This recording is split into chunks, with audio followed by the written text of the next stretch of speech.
Buenas tardes, mis queridos hermanos. Gracias por conectarse. Esta semana pinta más positiva con respecto a lo que nos amenaza. Bueno, eso es lo que siento. Revisando las estadísticas de vacunación a nivel mundial contra el COVID-19, pues sí, Estados Unidos está en el primer lugar con 109 millones de vacunados. ¡Vaya cantidad! Si lo comparo contra mi país natal y sus casi 35,000 vacunados, es demasiada diferencia. Sin embargo, veamos cuánto representa en cuanto a toda la población de ambos países. Aquí en los Estados Unidos solo es el 11.6%. Claro, Guatemala es menos del 1% y eso es frustrante. En especial cuando pienso en el costo de oportunidad que enfrentan mis papás y mis hermanos. Allá me duele el corazón, porque ante el chance de tenerla, me gustaría incluirlos o hasta cederles la vacuna. ¿Quién no? Por supuesto que hay reacciones y casos contrarios, pero es una vacuna de emergencia. Pero eso de la medicina es así. Un amigo mío de la infancia, uno de los mejores de la clase y ahora un médico prominente aquí en Boston, comentó que los beneficios de la vacuna van más allá de solo el COVID y que no es dañina como se ha argumentado. Hizo una explicación a nivel celular y genética que no podría replicar, pero coincide con los comentarios del médico de Houston que encabeza la batalla ganadora contra el COVID. ¿Por qué menciono todo esto? ¿Y qué tiene que ver con nuestro tema de hoy? Y si esto fuera la acumulación de nuestros pecados próximos a ser perdonados y nosotros limpiados, ¿acaso no sería mejor guardar la esperanza y enfocarnos en que ante la masiva población podamos tener la oportunidad de ser salvos? ¿O es que porque ya fuimos perdonados en la cruz, ignoramos lo que realmente representa la oportunidad de salvarse? Lo que creemos al respecto determina nuestra forma de vivir. Y creo que se nota. Hoy, con el tema el perdón de los pecados, empezaré leyendo nuestro versículo central de Jeremías 31, versículos 33 y 34. Este es el pacto que después de aquel tiempo haré con el Señor, con el pueblo de Israel, afirma el Señor. Pondré mi ley en su mente y la escribiré en su corazón. Yo seré su Dios y ellos serán mi pueblo. Ya no tendrá nadie que enseñar a su prójimo, ni dirá nadie a su hermano, conoce al Señor, porque todos, desde el más pequeño hasta el más grande, me conocerán, afirma el Señor. Yo les perdonaré su iniquidad y nunca más me acordaré de sus pecados. Hasta este punto aprendimos el significado de las 10 declaraciones del credo de los apóstoles. Hoy nos toca ver el perdón de los pecados. Otro tema muy largo de tratar con base a lo que creemos y practicamos. El credo de los apóstoles afirma que efectivamente hemos sido perdonados. Hemos sido perdonados de nuestros pecados pasados, presentes y futuros. Hemos sido perdonados de nuestros pecados voluntarios e involuntarios. Los seres humanos fueron creados a imagen de Dios. Nuestro carácter fue impulsado por el corazón de Dios. El amor era la intención de todos nuestros motivos, pensamientos, palabras y acciones. El amor fluyó naturalmente de Dios a la creación y de regreso a Dios. Fuimos creados para poder participar con Dios y servirnos unos a otros.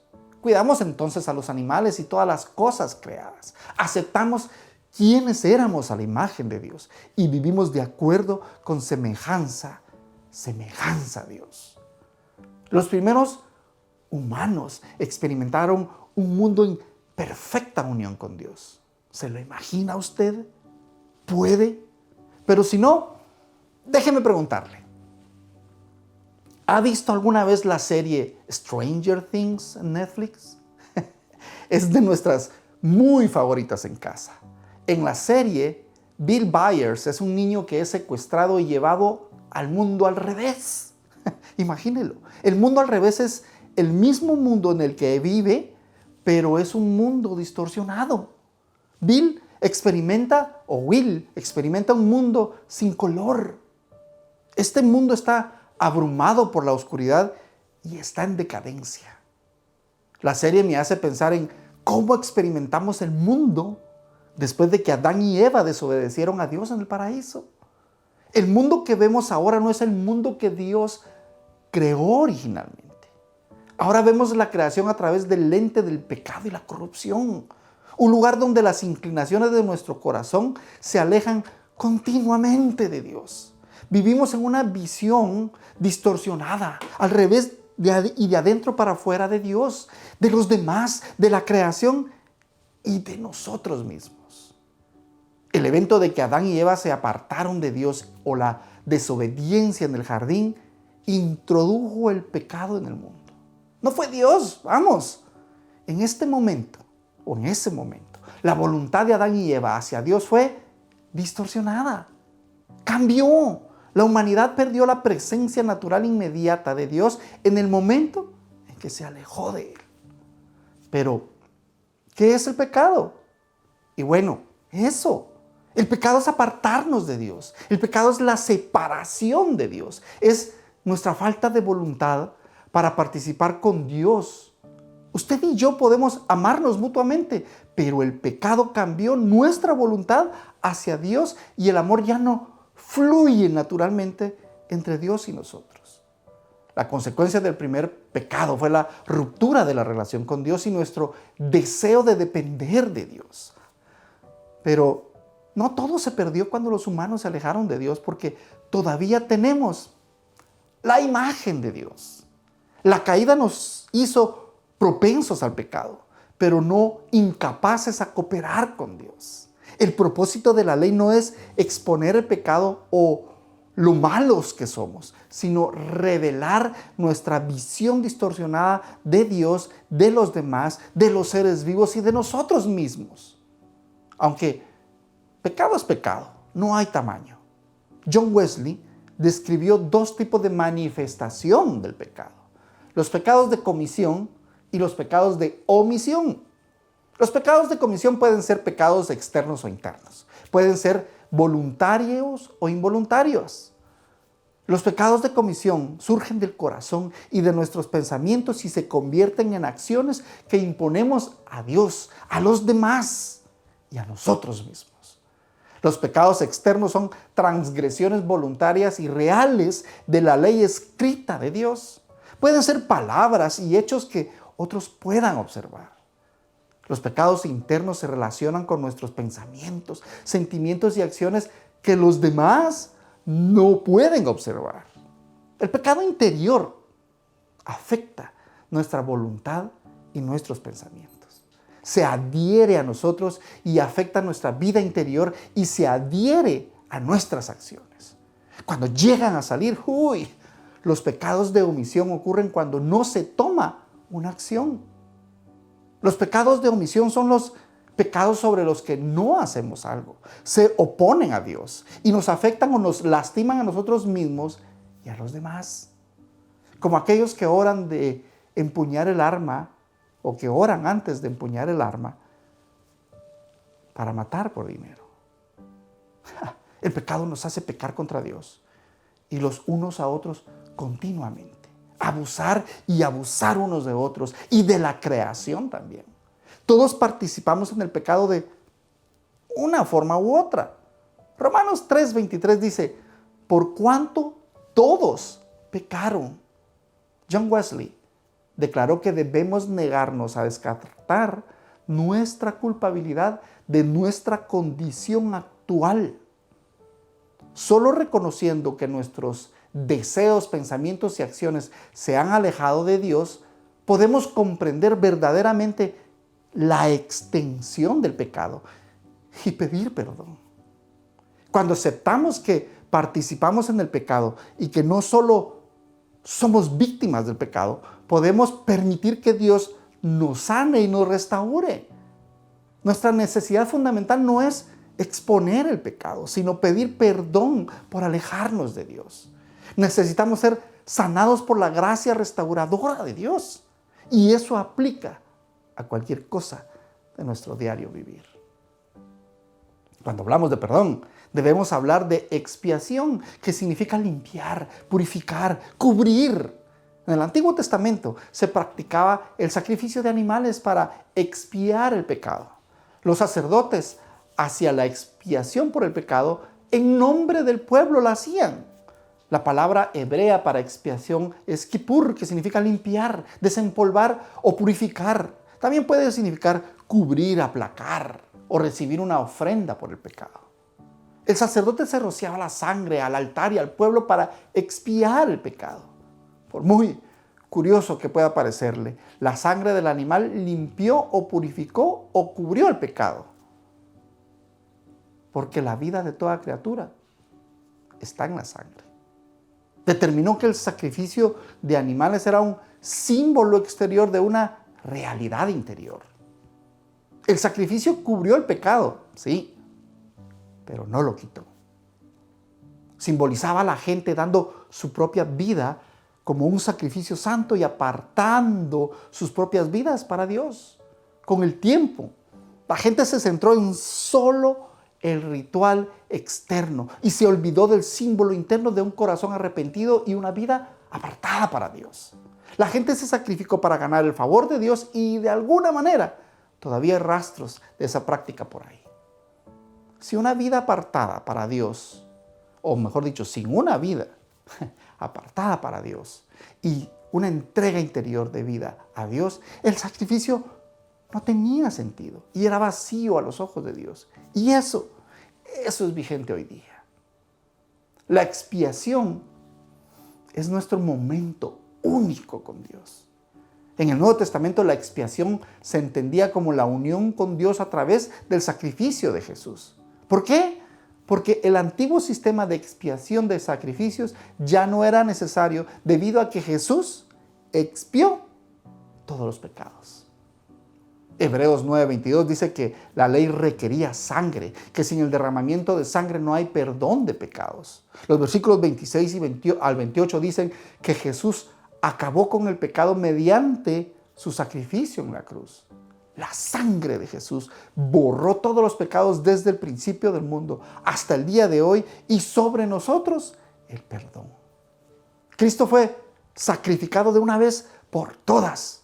Mediante la vida, muerte y resurrección de Jesús, Dios reconcilia al mundo consigo mismo. De ahí que Jesús nos une con Dios. Dios nunca tuvo la intención de que Israel matara animales y derramara su sangre sobre el altar como un ejercicio en sí mismo.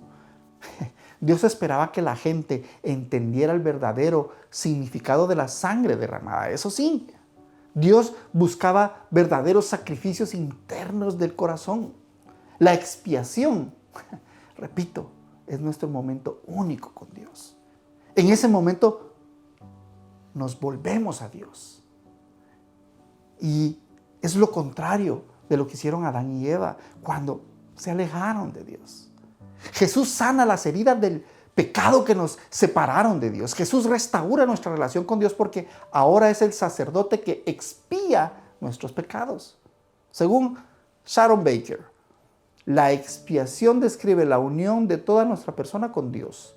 A través de nuestra unión con Cristo, nuestra naturaleza humana se rehace en su belleza original, renace a una nueva vida. Así como se nos invita a un momento único con Dios, también se nos invita a un momento único con los demás. El Antiguo Testamento se centró en perdonar los actos externos del pecado. El Nuevo Testamento se enfoca en la transformación de corazones y la restauración de relaciones rotas. Nos convertimos en sacrificios vivos, apartados para Dios. Por tanto, hermanos, les ruego por las misericordias de Dios que presenten sus cuerpos como sacrificio vivo y santo, aceptable a Dios, que es el culto racional de ustedes. Como sacrificios vivos, estamos invitados a participar de la plenitud de Dios. Así como Dios nos ha perdonado, ahora se nos invita a perdonar a los demás. Al perdonar a los demás, demostramos que hemos recibido el perdón. Pasamos de ser perdonados a perdonar a los demás. Efesios 4:32 dice, más bien Sean bondadosos y compasivos unos con otros y perdónense mutuamente, así como Dios los perdonó a ustedes en Cristo. Debemos entender que el perdón es más que algo que Dios hace por nosotros. El perdón es también lo que hacemos por los demás. De modo que se toleren unos a otros y se perdonen si alguno tiene queja contra otro. Así como el Señor los perdonó, perdonen también ustedes. Dice que Dios perdona nuestros pecados y no los recuerda más. Ahora estamos invitados a hacer lo mismo. En conclusión, recordamos la expiación del sacrificio en la cruz. Sharon Baker usa la expiación para comprender nuestra unificación por los pecados. Es nuestro momento único con Dios y nuestro momento único con los demás. En cualquier momento, en cualquier lugar, el sacrificio de Cristo obra en nuestros corazones. El don del perdón es el don que sigue perdonando. Por medio de Cristo podemos perdonar los pecados pasados, presentes y futuros. ¿Qué ofensas pasadas y presentes debemos perdonar? ¿Qué relaciones rotas necesitan ser restauradas? A veces es más fácil perdonar a los demás que a nosotros mismos. La buena noticia del Evangelio es que hemos sido perdonados y ahora se nos invita a perdonar a los demás, incluso a nosotros mismos. Escuche las buenas nuevas. En el nombre de Jesús, estás perdonado. El sacrificio de Cristo no es solo entre Dios y nosotros, también es entre uno mismo. Está dentro de nosotros y entre todos los seres vivos de la creación. Mediante el sacrificio de Jesús somos uno con Dios, uno con Cristo y uno con los demás en el mundo que Dios creó para nosotros. Amén. Amén. Si usted siente en su corazón que es momento de hacer efectivo el perdón en su vida, es porque es tiempo de entregar su vida a Jesús y empezar esta relación que va para mejor. Puede hacer eso ahí donde está, haciendo esta oración conmigo. Padre, gracias por tu amor, por tu perdón, por la expiación de mis pecados. Tómame, entra en mi vida, te recibo como mi único Señor y Salvador. Amén. Luego de este primer paso, si está buscando un lugar y no tiene dónde aprender del amor de Dios, podemos seguir a Jesús juntos. Será una bendición ser su pastor. Mándenos un mensaje de texto al 832-773-4901 con la palabra unirme. También puede hacerlo por el Messenger de Facebook. Comparte este mensaje. ¿Sabe? Siempre hay alguien a quien tiene Dios algo que decirle. Estamos en Facebook, YouTube, Instagram y Twitter. Esta semana ore por sus familiares, por aquellos que están luchando por su salud. Ore por los que han partido a los brazos del Señor y por aquellos que quedamos. Mi tía falleció el martes de esta semana y me hizo regresar a mi niñez con mis primos. Fueron días hermosos, llenos de aprendizaje y paz. Así que oro por el corazón de mi tío Benjamín, Becky, Eduardo y David. Gracias por tanto cariño. Oro para que el corazón sea el móvil para una vida plena y mejor. Que el Señor los bendiga y que la semana esté llena de misericordia. Bendiciones. Hasta la próxima.